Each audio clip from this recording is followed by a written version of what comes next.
Ladies and gentlemen of the Paragon world, she is here. She is cracking her whip. Her name is Yin. Indiana Yin, I'd like to call her. And she is, without doubt, one of the best heroes I've ever played as thus far. She's a hybrid carry, which means she's a melee with some range. So, it's time to get her overview over. With some lore, a deck, much gameplay, and much things to talk about. Let's start off with a bit of lore about Yin.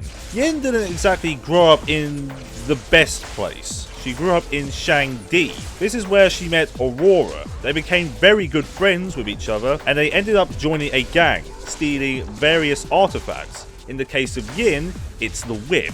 In the case of Aurora, it's her sword and armor, possibly. Some years down the line, they had a falling out because Yin did not want to be part of the gang anymore because the risk got greater than the reward. Aurora, however, loved the life of crime to such a point that she did not want to give it up, therefore ending their partnership. After this, Yin was trained by Feng Mao as one of his 3 apprentices. She ended up becoming an Imperial guard with Feng Mao, whose job was to bodyguard the Emperor of Shang-di. Now this does explain the fact that Yin and Aurora have very similar armor, but this also explains her ultimate, which uses the power of wind to sort of create a standing vortex to stop projectiles. That's pretty much all we know about the lore at this time. Until some more info comes out, that's all we pretty much know.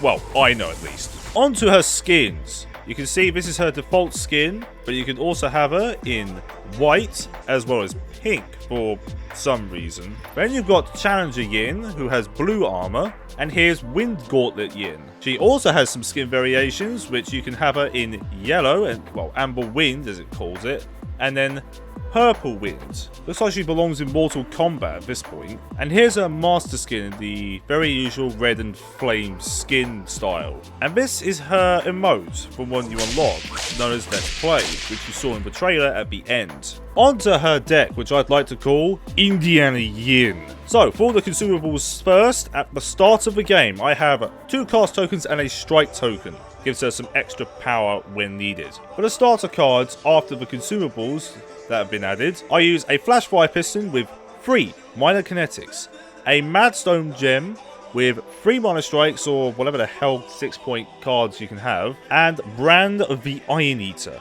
This is quite important because she's very weak, so I added 2 lesser drains and a minor wound. Now for the proper cards. So we've got another flash fire piston with 2 vicious kinetics and a major kinetic, a madstone gem with 3 major strikes, a Brand of the Iron Eater with a greater drain, a major wound and a standard drain.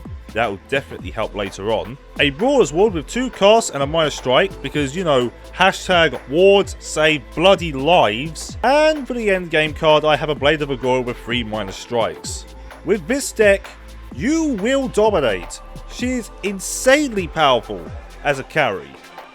Just make sure you use her in the off lane. Right, let's get some gameplay rolling of Yin now. As I've said earlier, she is more comfortable in the off lane. Now, her traits are as follows. Marauder, because she can be extremely powerful.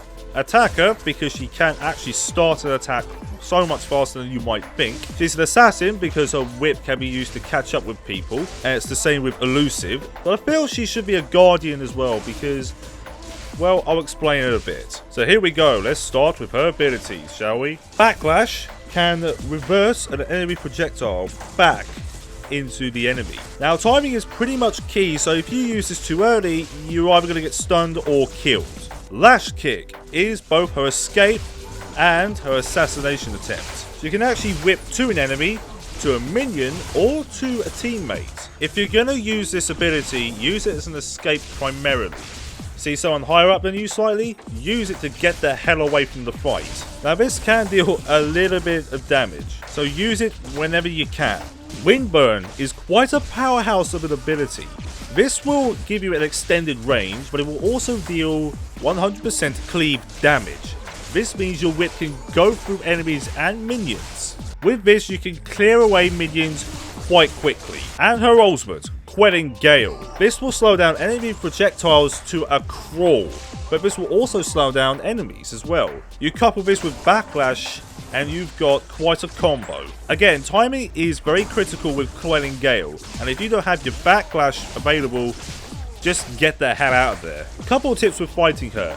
Number one, don't get into a group fight. She is not very tough, and I do mean that. That's why Branda the Iron Eater is in the deck. Again, with her abilities, you have to use timing. If your timing is off, you're going to be surrounded and you're going to die. So that's it. You want to whip someone for the fun of it or for the kill. Or if you want to send someone's rock flying back into their face, Yin is perfect for that occasion. Thank you very much for watching. I shall see you all real soon. Goodbye.